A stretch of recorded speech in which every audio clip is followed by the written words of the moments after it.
Good morning. आज हम लोग चैप्टर नंबर 29 पढ़ेंगे। टॉपिक है environmental issue and health effect.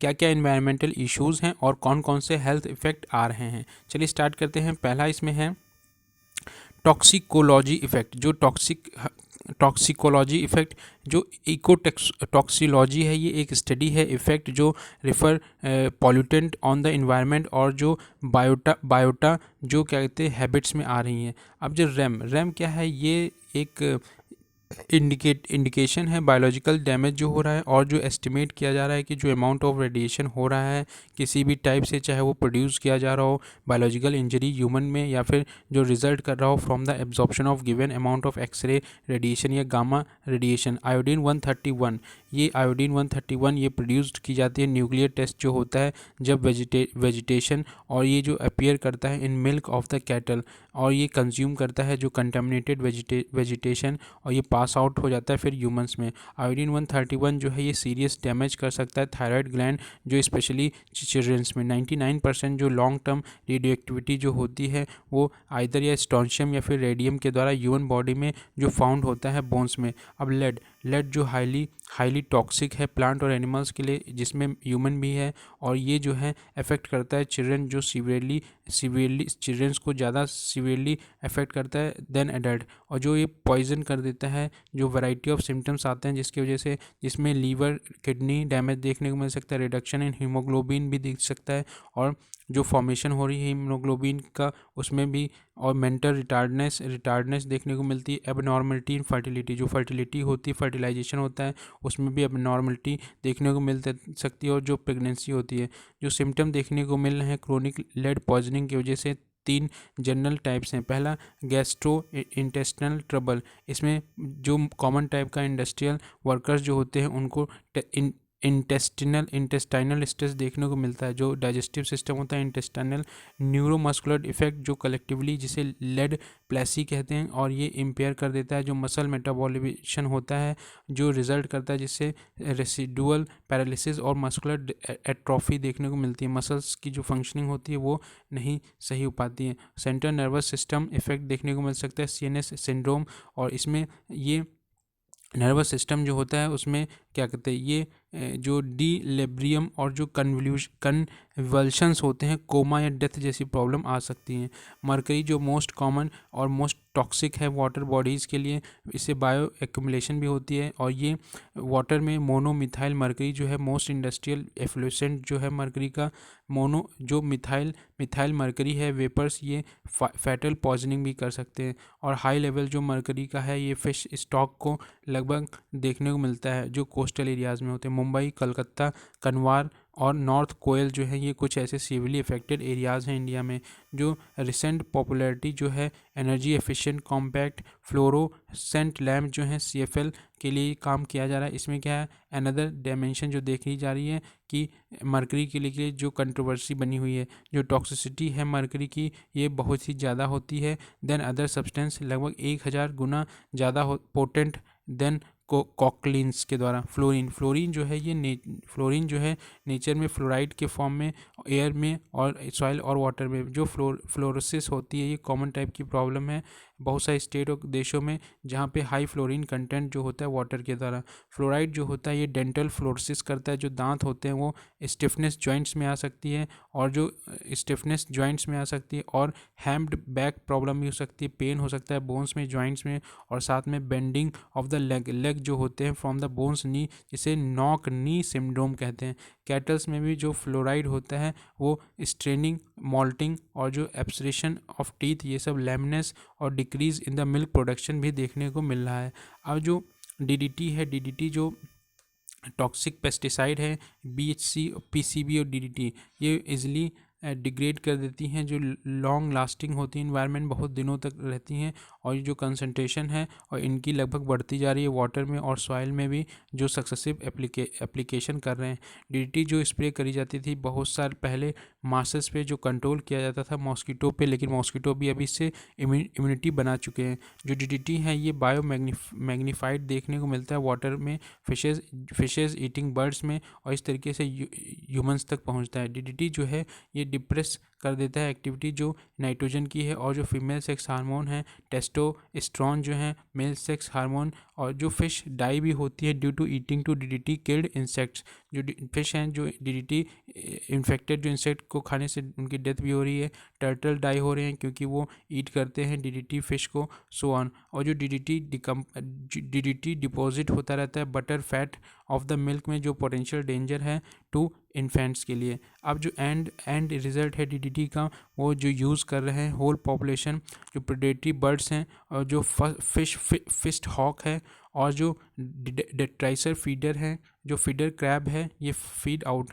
जो बर्ड्स ज़्यादातर वनरेबल हो चुकी हैं डीडीटी इंटरफेरेंस की वजह से, क्योंकि जो उनकी एग शेल होती है, एग शेल वो ख़राब फॉर्मेशन बन नहीं पाती, जिससे क्या कि ब्रेक डाउन हो जाती है पहले ही एग मैच्योर होने से पहले, जिससे क्योंकि स्टेरॉयडल हार्मोन की कमी देखने को मिलती है, और जिससे कि फ्रेजाइल एग्स जो ब्रेक हो जाते हैं बिफोर यंग वन हैच। जब अंडे पहले ही टूट जाते हैं, फ्रेजाइल हो जाते हैं हैचिंग से पहले ही, इसलिए बर्ड की जो पॉपुलेशन है वो बहुत ज़्यादा इफेक्ट हो रही है, इसलिए डीडीटी को लगभग बैन कर दिया है। जो लेड इन प्लांट्स, मॉडर्न जो हाउसेज होते हैं जिसमें फुल ऑफ हार्मफुल केमिकल्स देखने को मिलते हैं, और इसमें से एक लेड जो प्रेजेंट होता है पेंट में, जो सेवरल कंट्रीज़ हैं उसने बैन कर दिया कि यूज़ जो है वो आप सब्सटेंस इस लेड का नहीं करेंगे सब्सटेंसेस इंडिया में भी, और ये पेंट जो होते हैं पेंट मेकर जो हैं यूज़ कर रहे हैं अभी भी।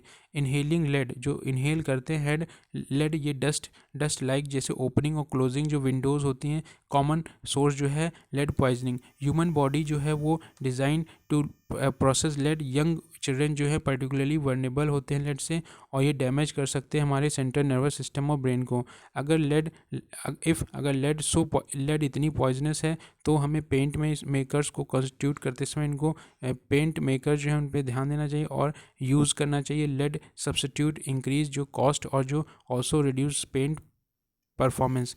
अब ट्रांसफैट जो फॉर्म्ड होती है during the process of addition of hydrogen atoms to soil oils में, जैसे जैसे हाइड्रोजन एटम ऐड करते जाते हैं ऑयल्स में, तो इसको और जो प्रोसेस होता है इंडस्ट्री प्रेफर्स ये it keeps the oil from the turning rancid, और जो इंश्योर करना जो लॉन्गर सेल्फ लाइफ होती है।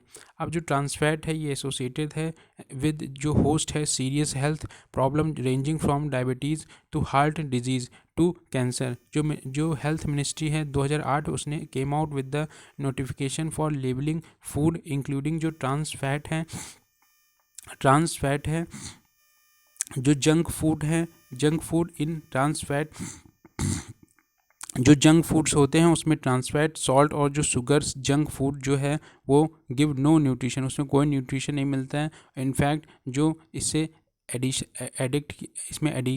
एडिक्शन किया जा रहा है, मेकिंग यंग वर्नेबल, हाइपरटेंशन आ रही है, हार्ट डिसीजेज और डायबिटीज़ और ओबेसिटी, मोटापा भी देखने को मिलता है। हाई कैफीन इन एनर्जी ड्रिंक्स, जितने भी एनर्जी ड्रिंक्स हैं उसमें कैफीन का लेवल बढ़ता जा रहा है। जो एनर्जी ड्रिंक्स हैं जो कंट्रोवर्सी क्योंकि उसमें हाई कैफीन कंटेंट होता है, और ये जो ब्रांड हैं लगभग 320 जो ppm ऑफ कैफीन देखने को मिलती है। ये जो ड्रिंक्स हैं मार्केट्स में ये इंस्टेंट सोर्स ऑफ एनर्जी मिलते हैं। जो मैन्युफैक्चर्ड क्लेम है कि जो कम्बिनेशन है कैफीन, ट्यूरिन,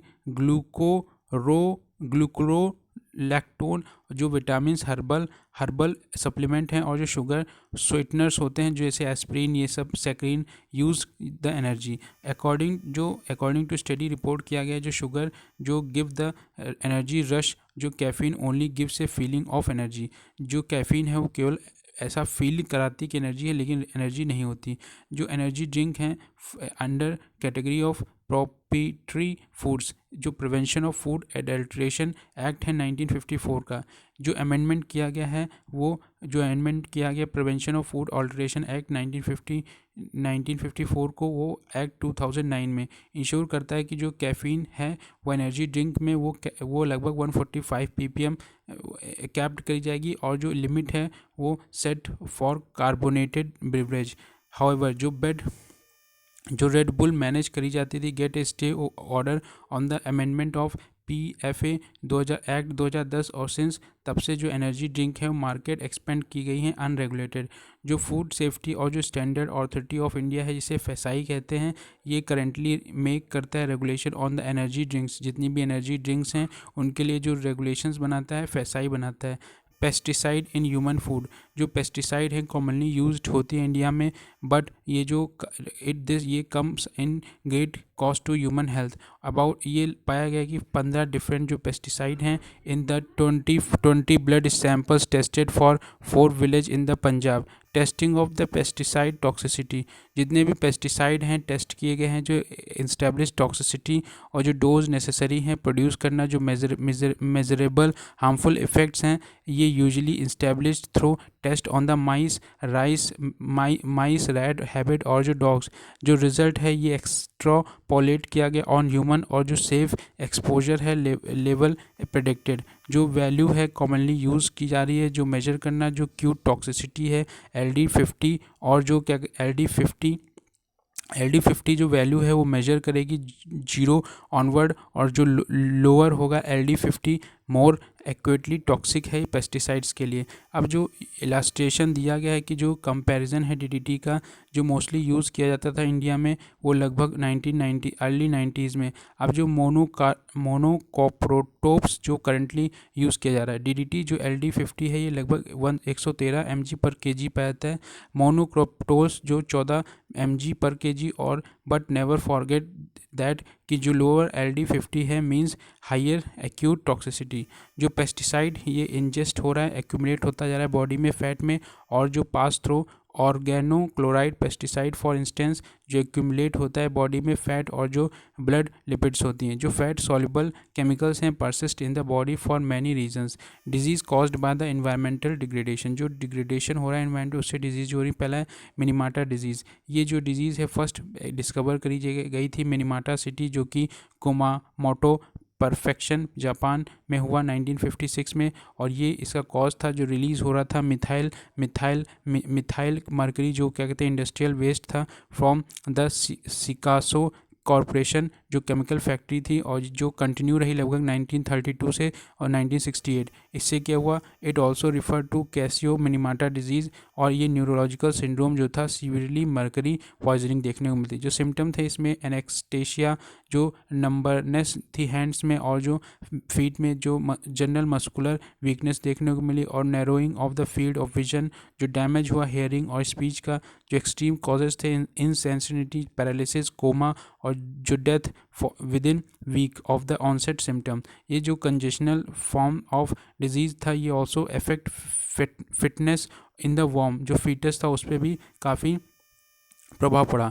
ये हाईली टॉक्सिक केमिकल जो बायो एक्यूमुलेशन देखने को मिला सेल फिश में, और फिश जो मिनीमाटा बे में, और सिरुनुवी सी जो था वो जो ईटन, वहाँ के लोगों ने इसको ईट किया, और इससे क्या हुआ, जो मर्करी पॉइजनिंग भी देखने को मिलती है।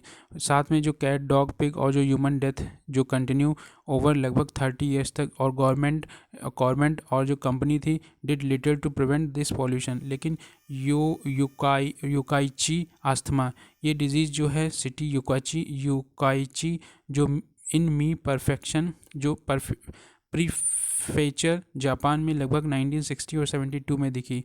बर्निंग ऑफ जो पेट्रोल और जो क्रूड ऑयल था रिलीज़ करता था लार्ज क्वांटिटी, जिसमें सल्फर डाइऑक्साइड, और ये जो था सीवियर स्मॉग लाता था, जिससे resulting severe chronic obstructive pulmonary disease, chronic bronchitis, सांस में लेने वाली प्रॉब्लम, और जो पल्मोनरी एम्फाइसीमा था जिसमें इन्फ्लेमेशन देखने को मिलता है एम्फाइसीमा में, सांस से प्रॉब्लम, और जो ब्रोंकियल आस्थमा, और जो among local inhabited itai disease जो है डॉक्यूमेंट जो केस था मास कैडमियम पॉइजनिंग की वजह से टोइनमा प्रीफेक्चर जापान स्टार्ट हुआ था 1912 में। अब जो क्या कहते हैं, ये कैल्शियम पॉइजनिंग जो थी वो सॉफ्ट कर देती थी बोन्स को, और किडनी फेल्योर जो कैडमियम था रिलीज़ किया जाता था रिवर्स में बाय मिनिमाइनिंग कंपनीज के द्वारा, और माउंटेन्स में ये माइनिंग जो कंपनीज थे वो सक्सेसफुली यूज़ करती थी इस डैमेज को। ब्लू बेबी सिंड्रोम, ये जो बिलीव माना जाता है कि जो ये हाई नाइट्रेट कंसनट्रेशन होती है ग्राउंड वाटर में, और जिससे डिक्रीज़ होता है oxygen carrying capacity of haemoglobin babies में, जिससे डेथ भी हो सकती है। जो ग्राउंड वाटर है ये थ्रू भी कंटामिनेटेड होता रहता है बाय लीचिंग, जो रॉक्स होती हैं वो लिक्विड में आ जाती हैं, लीचिंग ऑफ द नाइट्रेट जो जनरेटेड फ्रॉम फर्टिलाइज़र जो यूज़ करते थे एग्रीकल्चर लैंड और वेस्ट डंप में। It may also be resulted to some pesticide जैसे DDT PCBs जो causes eco toxicological problem in the food chain of the living organism, जो increase करती थी BOD जो किल करती थी एक्वेटिक एनिमल्स को। निमोनोनियोसिस, ये कोल माइनर्स जो होते हैं frequently caught by the black lung disease जिसे निमोनोफिसिस कहते हैं। निमोनोसिस ये cause due to the deposit of the coal dust जो in the lungs of the coal miners, जो lead to serious lung disease जैसे कि ब्लैक लंग डिजीज। एबेस्टोसिस, ये वर्कर्स जो होते थे working in the asbestos industry caught by serious lung disease जिसे asbestosis कहते हैं। सिलिकोसिस, ये डिपॉजिट जो होता है सिलिका लंग्स में, वर्कर जो वर्क करते हैं सिलिका इंडस्ट्रीज़ में at the sand blasting sites पे। एम्फाइसीमा, ये जो ब्रेकिंग डाउन होता है सेंसिटिव टिश्यू जो होती है लंग्स की ड्यू टू एयर पॉल्यूशन, और जो स्मोक करते हैं सिगरेट से, इससे होता है एम्फाइसीमा। और ये जो डिजीज़ है हमेशा लंग्स में क्या कहते हैं कैन नॉट एक्सपेंड और कॉन्ट्रैक्ट प्रॉपरली, जिससे जो लंग्स में कॉन्ट्रैक्शन और जो एक्सपेंशन है वो सही से नहीं हो पाता और लंग्स सांस लेने में प्रॉब्लम आ जाती है। सिक बिल्डिंग सिंड्रोम, ये सिक बिल्डिंग सिंड्रोम जो है ये कम्बिनेशन होता है अलाइनमेंट और जो associated with the individual place of work और रिसाइड। मोस्ट जो सिक बिल्डिंग सिंड्रोम जो है ये related to the poor indoor air quality. Sick building cause frequently pin down to flaws in heating ventilation और जो air condition system होता है। Other जो causes attribute to contaminant produced by out gassing of some time building materials जो volatile करते थे organic compound और जो मोल्ड करते थे improper exhaust ventilation of ozone light industrial chemicals जो यूज्ड विद इन और lack of adequate fresh air intake. Miscellaneous topic जैसे चिकपू मूवमेंट जो है ये सोशो इकोलॉजिकल मूवमेंट था जो प्रैक्टिस होता था गांधीनियन मेथड्स पे सत्याग्रह और जो नॉन वायलेंट रेजिस्टेंस था through the act of hugging tree to protect them from falling. जो मॉडर्न चिपको मूवमेंट था ये स्टार्ट हुआ इन द अर्ली 1970s जो घाड़वाल हिमालयाज़ और उत्तराखंड और जहाँ पे ये अवेयरनेस फैलने लगी टुवर्ड्स रैपिड डिफॉरेस्टेशन। जो लैंडमार्क इवेंट था स्ट्रगल ये लगभग मार्च 26 1974 में हुआ। जो ग्रुप ऑफ प्लीजेंट वुमेन थी रेनी विलेज हेमला घाटी में चमोली डिस्ट्रिक्ट में उत्तराखंड इंडिया में, यहाँ पे देखा गया कि जो कटिंग ऑफ ट्रीज़ हैं रिक्लेम की जो ट्रेडिशनल फॉरेस्ट थी right over their threatened by the contractor system और जो स्टेट फॉरेस्ट डिपार्टमेंट था। जो एक्शन था इंस्पायर करना जो 100 ऑफ एक्शन जो लिए जा रहे थे ग्रास रूट लेवल पे throughout the region. 1980s में जो मूवमेंट वो स्प्रेड हो गया पूरे इंडिया में और इससे फॉर्मुलेशन हुआ पीपल सेंसिटिव फॉरेस्ट पॉलिसी बनी और put stop to open felling of trees region जो विंध्यास और वेस्टर्न घाट में। जो फर्स्ट ये रिकॉर्ड किया गया था इवेंट चिपको जो क्या कहते हैं विलेज कछेरी जोधपुर में भी। और 1970 में जब 369 बिश्नोई को मार दिया गया था लेड बाय अमृता देवी जो सेक्रीफाइस कर गई थी अपनी लाइफ जो प्रोटेक्ट कर रही थी खेजरी ट्री को, और बाद में sacred by community hugging them. और ये brave the access of loggers sent by the local ruler जिन्होंने क्या कहते हैं इंस्पिरेशन है जिन्होंने उनको मारा। ये इंस्पिरेशन है प्रिकर्सर जो Chipko movement of the Garhwal. Appiko movement जो है ये रिवोल्यूशनरी मूवमेंट बेस्ड है environmental conservation in India. Chipko movement जो उत्तराखंड में हिमालयाज में इंस्पायर करता था जो विलेजर थे district of Karnataka Karnataka province south India में जो लॉन्च हुआ था उसी तरीके से। सेव द फॉरेस्ट सितंबर 1983 में जो मैन और वुमेन और जो चिल्ड्रन थे साल खानी के हग्ड द ट्री पूरे ट्री को घेर लिए थे। कालसी फॉरेस्ट में जो लोकल टर्म है वहाँ का hugging in Canada in is Appiko movement जो है give birth to the new awareness all South India में इससे बहुत ज़्यादा अवेयरनेस आई और इससे इंटरनेशनल स्टैंडर्ड और इन्वायरमेंट जो ISO 1400 इन्वायरमेंटल मैनेजमेंट स्टैंडर्ड हैं हेल्प कर रहे हैं कि ऑर्गेनाइजेशन जैसे मिनिमाइज करना कि हाउ देयर ऑपरेशन जैसे नेगेटिवली अफेक्ट करते हैं एनवायरनमेंट को, जिसमें सीवियर चेंज ला सकते हैं एयर वाटर और लैंड में।